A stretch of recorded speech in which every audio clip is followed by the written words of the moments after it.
بارگاہ میں کچھ لوگ ایسے حاضر ہوتے تھے جو بظاہر تو مسلمان لگتے تھے لیکن حقیقت میں منافق تھے. اچھا، وہ سب پیارے آقا صلی اللہ علیہ وسلم کو نبی مانتے تھے اور آپ کی رسالت کی گواہی دیتے تھے. تو ان کے بارے میں اللہ تعالیٰ نے یہ آیت مبارکہ نازل فرمائی کہ یا رسول اللہ، آپ کے بارے میں جب وہ آتے ہیں تو وہ کہتے ہیں کہ آپ بے شک اللہ کے رسول ہیں. اچھا، اللہ خود گواہی دیتا ہے کہ بے شک آپ اللہ کے رسول ہیں، لیکن منافقین جھوٹے ہیں. تو یہ آیت مبارکہ ہے. اذا جاءكم المنافقون قالوا نشهد انك رسول اللہ. جب منافق تمہارے حضور حاضر ہوتے ہیں کہتے ہیں کہ ہم گواہی دیتے ہیں کہ حضور بے شک یقیناً اللہ کے رسول ہیں، اور اللہ جانتا ہے کہ تم اس کے رسول ہو. اور اس کے بعد میں کیا ہے؟ اور اللہ گواہی دیتا ہے کہ منافق ضرور جھوٹے ہیں. یعنی زبان سے گواہی دے رہے ہیں کہ آپ اللہ کے رسول ہیں، لیکن دل سے گواہی نہیں دے رہے ہیں، اس لیے منافقین جھوٹے ہیں. اس سے پتہ چلا کہ زبان سے ایمان لانا کافی نہیں ہے. اگر دل میں آپ کی ایمان نہیں ہے، دل میں نبی کی عظمت محبت نہیں ہے، تو پھر زبان سے یہ اس سلسلے میں کچھ کہنا وہ نہیں، کافی نہیں ہوگا. اس کے آگے ہے اتخذوا ایمانهم جنة فصدوا عن سبیل اللہ. انہوں نے اپنے قسموں کو ڈھال کے ہرا لیا تو اللہ کی راہ سے روکا، بے شک وہ بہت ہی برا کام کرتے ہیں. یعنی منافقوں نے اپنی قسموں کو ڈھال بنا لیا تاکہ وہ ان کے ذریعے قتل اور قید کیے جانے سے محفوظ رہے. اس لیے کہ جب ان سے پوچھا جاتا ہے کہ تم پر شک ہو رہا ہے تو تم اپنے مومن ہو یا کافر، اس کے سچ سے بچاؤ، تو وہ سچ سچ بتانے کی جگہ پر قسم کھاتے ہیں اللہ اور اس کے رسول کی کہ ہم قسم کھاتے ہیں کہ ایمان والے یہ ہیں وہ ہیں.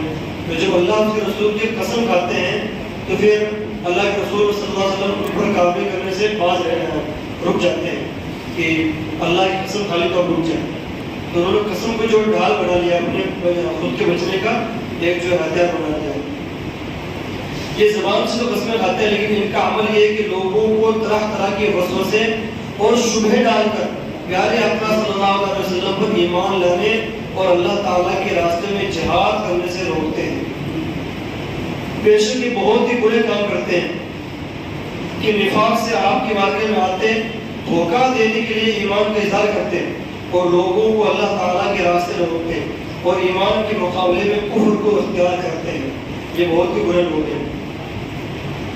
آگے اللہ تعالیٰ فرماتا ہے ذالک بأنہم آمنوا ثم کفروا. یہ اس لیے کہ وہ ایمان لائے پھر کافر ہو گئے. یعنی منافقون کے یہ برے اعمال اس لیے ہیں کہ وہ زبان سے ایمان لائے پھر وہ دل سے کافر ہو گئے اور ان کے دل کا کفر لوگوں پر ظاہر ہو گیا. منافقوں کی حرکتوں کی وجہ سے ان کے دلوں پر مہر لگا دی گئی، تو اب ان کے دلوں میں ایمان کیسے داخل ہو سکتا ہے؟ تو جن کے دل پر مہر لگ جاتی ہے اس کو پھر کبھی ایمان نصیب نہیں ہو سکتا. اور جس کے دل پر مہر نہیں لگتی ہے، جو کافر بھی کئی طرح ہوتے ہیں، ایک نارمل کافر، ایک بدبخت کافر، شقی.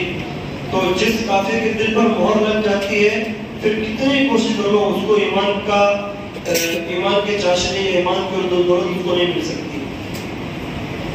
وَإِذَا رَأَيْتَهُمْ تُعْجِبُكَ أَجْسَامُهُمْ. اور جب تو انہیں دیکھے تو ان کے جسم تجھے بھلے معلوم ہو، اور اگر بات کرے تو ان کی بات اور سنے، گویا وہ کڑیاں ہیں دیوار سے ٹکائی ہوئی، ہر بلند آواز اپنے اوپر لے جاتے ہیں. وہ دشمن ہیں تو ان سے بچتے رہو. عبداللہ بن ابی صحت مند، یعنی یہ کافروں کی ایک منافقین کی چند خوبیاں تھی، اس کا یہ بیان ہوا ہے کہ وہ جسم میں بہت تر و تازہ ہے. خاص طور سے عبداللہ بن ابی صحت مند، خوب خوشبین آدمی تھا، اور اس کے ساتھ والے منافقین قریب ویسے ہی تھے، یعنی بہت ہی اچھے دکھنے میں، بظاہر دکھنے میں بہت اچھے تھے. جبکہ یہ لوگ نبی کریم صلی اللہ علیہ وسلم کی مجلس میں تشریف لاتے تو خوب باتیں بناتے جو سننے والے کو اچھی معلوم ہوتی تھی. اس لیے منافق کا کام ہے نئی باتیں بنانا تاکہ لوگ اس کو اچھا کہیں. چنانچہ اس آیت میں مسلمانوں کو ان کی حقیقت بتائی گئی کہ مسلمانوں، جب تم منافقین جیسے عبداللہ بن ابی وغیرہ کو دیکھتے ہو تو ان کے جسم تمہیں اچھے لگتے ہیں، اور اگر وہ بات کریں تو تم ان کی بات غور سے سنو گے، حالانکہ حقیقت میں وہ ایسے ہیں جیسے دیوار کے سہارے کھڑی کی ہوئی لکڑیاں، جن میں بے جان تصویر کی طرح نہ ایمان کی روح اپنا انجام سوچنے والی عقل ہے، اور وہ ہر بلند ہونے والی آواز کو اپنے ہی خلاف سمجھ لیتے ہیں۔ یہاں یہ آیت مناسبت سے ان لوگوں کے بارے میں وہ حدیث پاک ملاحظہ ہو۔ حضرت ابو ہریرہ رضی اللہ عنہ سے روایت ہے کہ پیارے آقا صلی اللہ علیہ وسلم نے ارشاد فرمایا، آخری زمانے میں کچھ لوگ ہوں گے جو دھوکہ اور فریب کے ساتھ دین کے ذریعے دنیا کمائیں گے، لوگوں کو نرمی دکھانے کے لیے بھیڑ کی کھال پہنیں گے، ان کی زبانیں شکر سے زیادہ میٹھی ہوں گی اور ان کے دل بھیڑیوں کے دل کی طرح ہوں گے۔ اللہ تعالیٰ ان سے فرمائے گا، کیا تم میرے ساتھ دھوکہ کرتے ہو یا مجھ پر جرات کرتے ہو؟ مجھے اپنی ہی قسم ہے کہ میں ان لوگوں پر انہی میں سے ضرور فتنہ بھیجوں گا جو ان میں سے سمجھدار لوگوں کو بھی حیران اور پریشان کر دے گا۔ دوسری بات ہے، فرمایا اللہ تعالیٰ ارشاد فرماتا ہے کہ میرے بندوں میں کچھ لوگ ایسے ہوں گے جو لوگوں کے سامنے تو بھیڑ کی کھال پہنیں گے، جبکہ ان کے دل ایلوا یعنی ایک جڑی بوٹی ہے اس سے بھی زیادہ کڑوے ہوں گے، اور ان کی زبانیں شہد سے زیادہ میٹھی ہوں گی۔ وہ لوگوں کو اپنے دین کے ذریعے دھوکہ دیں گے۔ کیا وہ مجھے دھوکہ دے رہے ہیں یا مجھ پر جرات کر رہے ہیں؟ مجھے اپنے قسم ہے میں ان میں ایسا فتنہ بھیجوں گا جو ان میں حکیم شخص کو حیران کر کے چھوڑ دے گا۔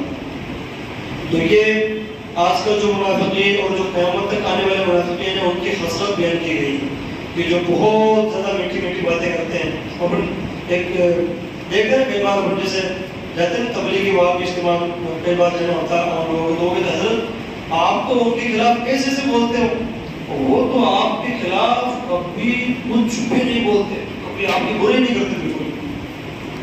دیکھو کتنے اچھے آدمی ہیں، کیوں بھائی میٹھی میٹھی باتیں کیوں کرتے ہیں؟ وہ یہ منافقین کی خصلت ہے۔ منافقین کی خاص خصلت یہ ہے کہ وہ کوئی بھی اس کے پاس پا جائے گا وہ بس وہ ملی جلی ایسی باتیں کرے گا اور سب کو چھپے کے رکھے گا، اور جو حق بات ہوگی اس کو نہیں بتائے گا۔ جبکہ حدیث پاک میں کلام پاک میں اس بات کی طرف واضح اشارہ ہے کہ اگر تم غلط بات دیکھو تو اس کو منع کرو، اپنی زبان سے یا اپنے ہاتھ سے اس کو روکو، اس کے بارے میں لوگوں کو بتاؤ، آگاہ کرو تاکہ لوگ اس سے بچے رہیں۔ تو یہ چیز منافقین کی خصلتیں ہیں، اور ہمیں چاہیے کہ منافقین سے بچیں، ان کی پہچان کریں جہاں تک ممکن ہو۔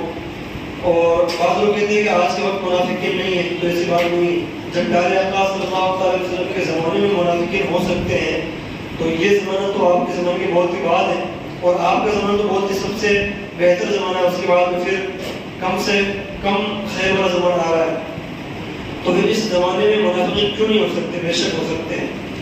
تو ہمیں چاہیے کہ ہم منافقین سے بچنے کی دعا مانگتے رہیں، اس لیے کہ کسی بھی قوم کو سب سے زیادہ نقصان اس کا جانی دشمن نہیں دیتا ہے، بلکہ جو منافق ہوتا ہے اسی قوم میں سے وہ سب سے زیادہ اس کو نقصان پہنچاتا ہے۔ اللہ تعالیٰ ہم سب کو ہر طرح کے منافقین سے بچنے کی توفیق فرمائے اور ہم سب کا خاتمہ ایمان نصیب فرمائے۔